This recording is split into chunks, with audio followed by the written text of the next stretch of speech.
আসসালামু আলাইকুম viewers, Sabinus কিচেনে তোমাদের স্বাগত জানাই। আজকের এই স্পাইসি চাউমিনের রেসিপিটি তোমরা একবার বানিয়ে খেয়ে দেখো, খুবই দারুণ হয় খেতে। আশা করছি তোমাদের খুবই ভালো লাগবে। Aha. Yes.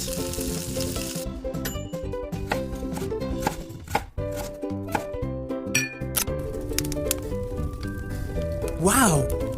আমি এখানে চুলাতে একটি ফ্রাই প্যানে 3টে মাঝারি সাইজের টমেটো আর ঝালের জন্য শুকনো লঙ্কা দিয়ে দিয়েছি। ঝালটা তোমাদের কম বেশি তোমরা করে নিও। এরপর সেদ্ধ করে নিয়ে আমি পানিটা ছেঁকে তুলে নেব, কিন্তু এই পানিটা আমি ফেলবো না। যখন আমি ঠান্ডা করে টমেটো মিক্সির জারে দিয়ে পেস্ট করব, তখন এই পানিটা দিয়ে আমি পেস্ট করে নেব। এরপর আমি পেস্ট করে নিয়ে এদিকে কড়াতে পানি দিয়ে দিয়েছি বেশি করে, পরিমাণ মতো লবণ দিয়ে চাউমিন আমি সেদ্ধ করে নেব। ভালো করে সেদ্ধ করে আমি পানি ফেলে দিয়ে চাউমিন ছেঁকে নেব এবং তারপরে আমি ঠান্ডা পানি দিয়ে চাউমিনটা ধুয়ে নেব। সেদ্ধ হয়ে গেছে, এরপর আমি পানি ঝরিয়ে নিচ্ছি।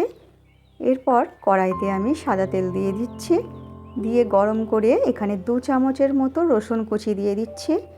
রসুন কুচি আমি এখানে হালকা করে ভেজে নেব। হালকা করে ভাজা হয়ে গেলে এর মধ্যে একটা বড় সাইজের পেঁয়াজ কুচি করে দিয়ে দিচ্ছি। পেঁয়াজ কুচি আমি হালকা লাল করে ভেজে নিচ্ছি। ভাজা হয়ে গেলে এখানে টমেটো লঙ্কার পেস্টটা দিয়ে দিলাম, দিয়ে এরপরে নেড়ে দেব।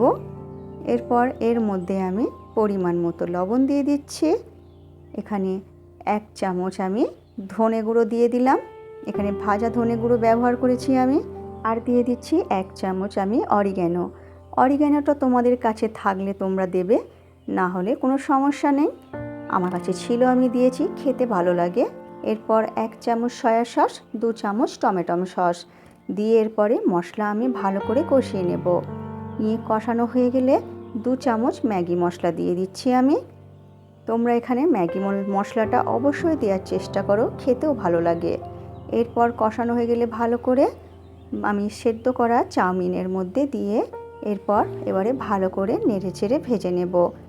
এটা একেবারে শুকনো শুকনো করে ভাজা হবে না, একেবারে মশলা গায়ে লাগা লাগা হয়ে থাকবে, যেমন সেই রকম খেতে ভালো লাগে। কি শুকনো করে ভাজলে ভালো লাগবে না, তাই তোমরা এটা মাখা মাখা হলে খেতে ভালো লাগবে, সেরকমভাবে তোমরা করে নিও। আর এটা গরম গরম খেতে ভালো লাগে, যখন তোমরা খাবে বানিয়ে রেখে দিও না, বানিয়ে সঙ্গে সঙ্গে খেতে হয়। এরপর ভালো করে নেড়ে চেড়ে আমি রান্না করে নিচ্ছি। আমি এখানে ভাজবো না, রান্না করে নিচ্ছি। এরপর নাড়া হয়ে গেলে এর মধ্যে আমি এবারে 1 চামচ চিনি দিয়ে দেব। যে কোনো চাইনিজ খাবার একটু চিনি দিলে খেতে ভালো লাগে। এরপর আমি আবার ভালো করে নেড়ে চেড়ে এরপরে নামিয়ে নেব। নামিয়ে নিয়ে এবারে তোমরা গরম গরম পরিবেশন করো সকালের জলখাবারে বা সন্ধ্যার স্ন্যাক্স হিসাবে।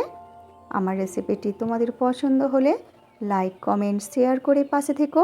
পরবর্তী রেসিপি কী পেতে চাও সেটাও কমেন্ট করে জানিও।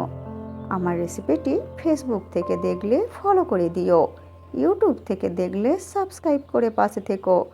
আমার রেসিপিটি শেষ পর্যন্ত দেখার জন্য অনেক অনেক ধন্যবাদ তোমাদের।